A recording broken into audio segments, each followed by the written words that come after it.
What if I told you that back pain, one of the most common reasons people visit a doctor today, was basically non-existent for most of human history? Not because ancient humans had better mattresses, not because they stretched every morning, and definitely not because they had access to a chiropractor or a foam roller.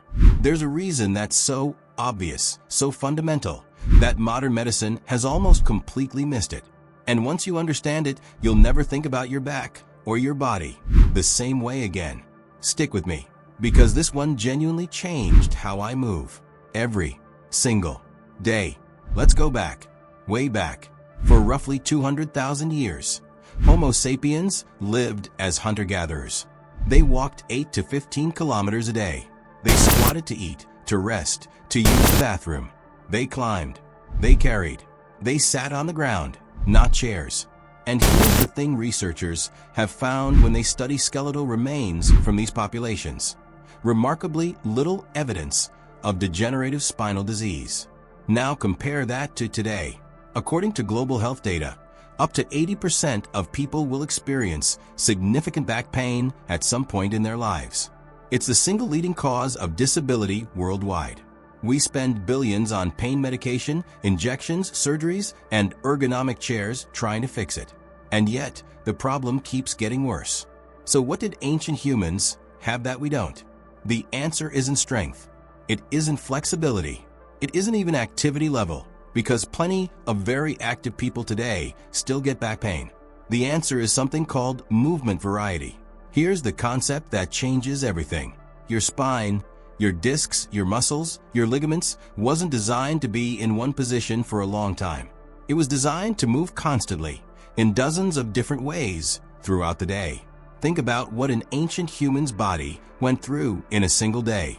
Walking on uneven terrain, every step slightly different from the last. Squatting down, standing up, twisting to reach something, carrying an uneven load on one shoulder, crawling through a low space, sitting on the ground with legs crossed, then stretched out, then tucked under. Their spine was never static. It was always loading and unloading in different directions, at different angles. Now think about what your spine does in a modern day. You wake up and sit to eat breakfast. You sit in a car. You sit at a desk, probably in the same chair, at the same height, with the same posture, for hours. You sit on the couch. You lie down. The specific positions change slightly, but the variety is almost zero. And this is the critical mistake we keep making when we talk about back pain. We frame it as a posture problem. We say sit up straight, don't slouch, keep a neutral spine. But the research is increasingly showing that no single posture is inherently good or bad. What kills your back is staying in any position for too long. Researcher and author Katie Bowman calls this nutritious movement. Just like your body needs a variety of nutrients, it needs a variety of movement inputs. And most of us are severely malnourished in that department.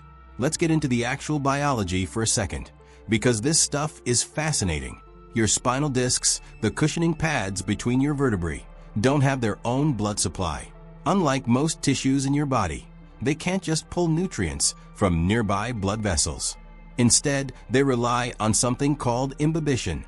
Basically, they absorb nutrients like a sponge. When you move, when you compress and decompress the disc, fluid and nutrients get pumped in. When you're still, that process stops. So when you sit in the same position for 8 hours, your discs are essentially being starved. They're not getting the nutrient exchange they need. Over years and decades, they dry out, they thin, they become vulnerable to herniation. And here's something even more interesting. Researchers who've studied indigenous populations that still live traditional lifestyles, groups in Tanzania, in rural Bolivia, in parts of India, found that these people also sit for similar hours per day as office workers. But they don't get back pain at the same rates. The difference? How they sit. They squat, they kneel, they sit cross-legged on the floor. They constantly shift. Their resting positions involve muscles that most of us have basically switched off. So even their downtime was more varied than ours. This flips the entire narrative. The problem isn't just that we sit too much. It's that we sit the same way, in the same position, in the same chair, every single day for decades. Now here's where it gets a little uncomfortable, because the solutions we keep reaching for aren't really fixing the root cause. Standing desks. Great idea in theory, but studies have shown that people who switch to standing desks often just stand in one position the same way they used to sit in one position. You've changed the posture, but not the variety. And prolonged static standing actually creates its own set of problems. Varicose veins, lower limb fatigue, even increased lower back strain in some people. Ergonomic chairs. Again, not bad, but they're designed to keep you comfortable in one position, which actually reduces your incentive to shift around. The perfect ergonomic setup might be making things worse by eliminating the discomfort that would naturally make you move. Stretching and yoga. Genuinely helpful, but most people do it for 20 to 30 minutes and then sit completely still for the rest of the day. You can't undo 10 hours of stillness with 20 minutes of movement. It doesn't work that way biologically. Core strengthening. This one is massive in the fitness world. Strengthen your core and your back pain will go away. And yes, core strength matters. But here's the nuance. A stiff, braced core, the kind many people develop from doing planks and crunches, can actually reduce spinal mobility, which is the opposite of what we need. The ancient human didn't have a six-pack. They had a responsive, dynamic, constantly adapting core that could stiffen when needed and release when not. That's very different from what most back pain programs train. So what do you actually do with this information? The principle is simple. Add movement variety throughout your day. Not more exercise, more different movement, more frequently. Here's what this can look like practically. First, change positions every 20 to 30 minutes. Not just stand up and sit back down. Genuinely shift. Sit on the floor for a while. Kneel. Lean against a wall. Perch on the edge of your seat. Get weird with it. Your body doesn't care about aesthetics. It cares about load variety. Second, reintroduce the squat. The deep squat, hips below knees, heels on the floor, is one of the most natural human resting positions, and most adults in Western countries can't hold it for more than a few seconds. Working toward a comfortable resting squat restores hip mobility, decompresses the lower spine, and activates muscles that have essentially gone dormant from decades of chair sitting. Third, walk on varied surfaces. Flat pavement is better than nothing, but walking on grass, gravel, hills, or trails forces micro-adjustments throughout your entire kinetic chain. Your feet, ankles, knees, hips, and spine all have to respond to the terrain. This is the closest modern equivalent to what our ancestors did daily. Fourth, get on the floor more. Sit on the floor to watch TV. Eat at a low table, sometimes. Play with your kids or pets at ground level. The act of getting up and down from the floor dozens of times a day is one of the most complete forms of functional movement there is. There's even research linking floor sitting ability with longevity. Fifth, stop treating your back like it's fragile.